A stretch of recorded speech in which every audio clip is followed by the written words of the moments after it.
the humidity level outside air plunges. Inside, things are even drier thanks to the indoor heating system. If you're washing your hands frequently, like I am, to avoid catching colds or flus, you could sap or take out whatever natural oils are left in your skin. That can leave your hands so dehydrated that they can crack, peel, and even bleed. And while your whole body deserves special care during the changing of the seasons, your hands require some extra special treatments. So very quickly, if this is your first time on my channel, my name is Maria and welcome to my channel, Aglaia Aesthetics Online. I am an aesthetics instructor. I've been examining estheticians for many years.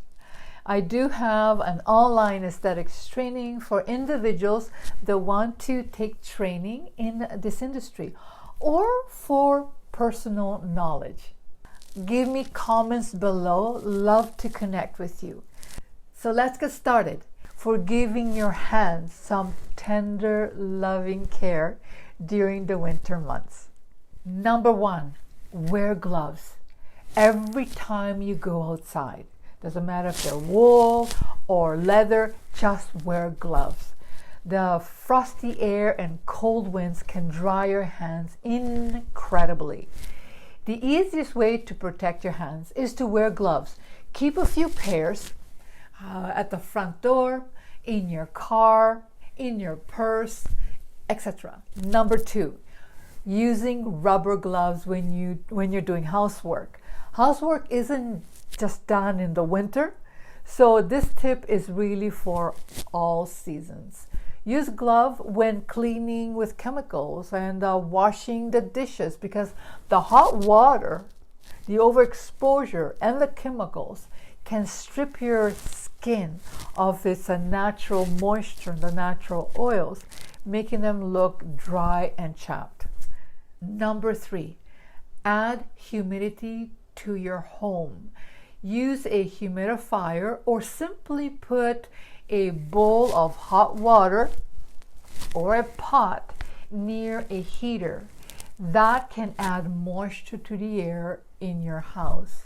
Now, the higher the humidity levels will not only save your super dry hands, they will also ease the dry itchiness, itchy skin all over your body, including your chapped lips, and it does soothe a stuffed up nose. Number four, use a moisturizer every day. So when you do it, put it on your face, take a moment and apply it onto your hands. You may want to use a hand cream several times a day to help nourish your hands. The key, start moisturizing before there is a problem. The best prevention is to begin using a moisturizer before your hands show signs of dryness or dehydration. Keep a jar of your favorite moisturizer in the bathroom, in the kitchen.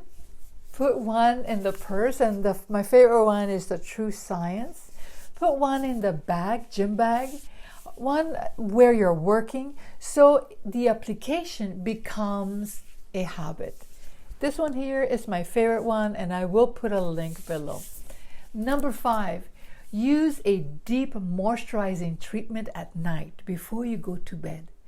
And then put a pair of cotton gloves to help keep the moisturizer working throughout the night. You'll find many creams and body lotions. Sometimes it can become confusing. Cut through the clutter by remembering that just two types of ingredients do the most work when it comes to keeping your hands soft and hydrated: emollients and humectants. Emollients act as lubricants on the surface of the skin. The slippery feeling you get after applying a moisturizer is most likely coming from an emollient.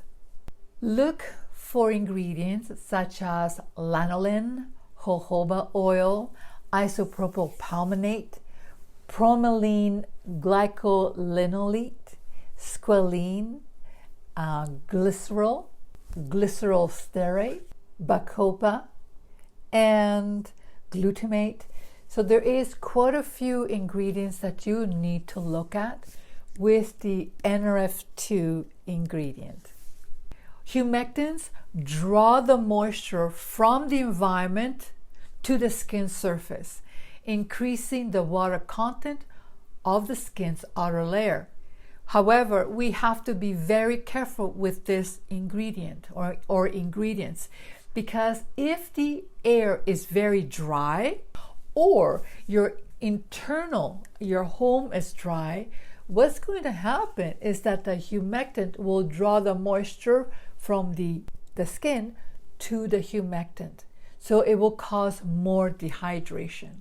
However, if you have a humidifier in your house, then that is amazing, because the humidity of your home will draw to the humectant on your skin. I hope that makes sense. So scan the ingredients, look at the label for common humectants such as glycerin, hyaluronic acid, sorbitol, propylene, glycerol, urea, and lactic acid. So when I use hyaluronic acid, it doesn't matter if it's on my hands or on my face, I usually apply it when I do have my humidifier. So first, the hyaluronic acid.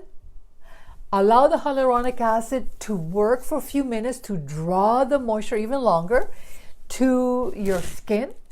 Then once that's done and it's penetrated, then I will apply an occlusive, this one here from Eminence, and I will have a link below, rosehip oil. Now, some of the people have mentioned, Maria, some of these products that you mentioned are a little bit expensive, and I do understand. I prefer to use a drop of something that is natural and that is good for my skin versus a whole tub of garbage. Number 6, exfoliate your hands. But you need to do the exfoliation before you start getting the cracked hands, the bleeding, because if you start exfoliate when your hands are really irritated, that is not good. So be very careful. Our skin regenerates every month, but sometimes dry, dead skin does not, or it doesn't come off. Exfoliating your skin will help remove all that dead skin and then allows the good products to penetrate. My habit is that when I do the exfoliation of my face or the dry brushing, I will dry brush or exfoliate my hands and my body. Something very simple to exfoliate, simply mix a bit of coconut oil and sugar. I like to use brown sugar. Please do not use salt. And a lot of people use salt because it scrubs, but it will dehydrate your skin further. So please use hand sanitizer sparingly. Please. The overuse of hand sanitizers can dry your hands so quickly. And what usually happens, we take a pump of the gel and then we do all over the place like this. It's almost like we're washing our hands with the hand sanitizer. You really don't need to sanitize the top and you're getting all dehydrated. What I do, I use rubbing alcohol.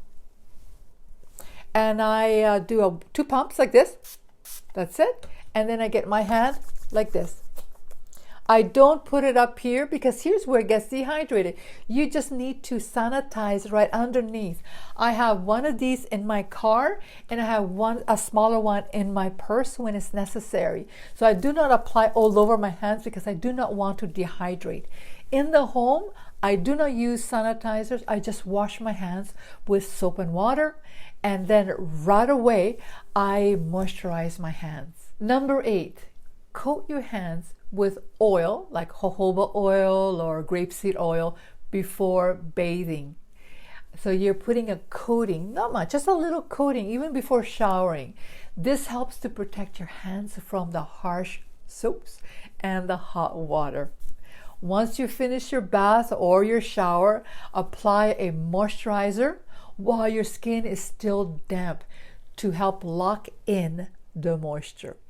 Number 9, use mild soaps or soaps with moisturizer to avoid the drying out of your hands.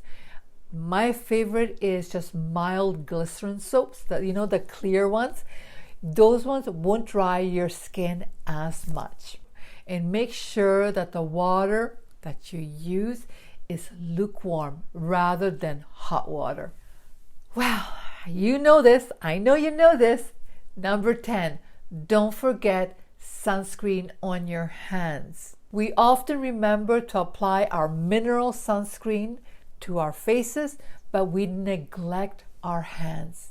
So when you apply your mineral sunscreen on your face and neck and maybe décolleté, take a moment to apply on the top of your hands.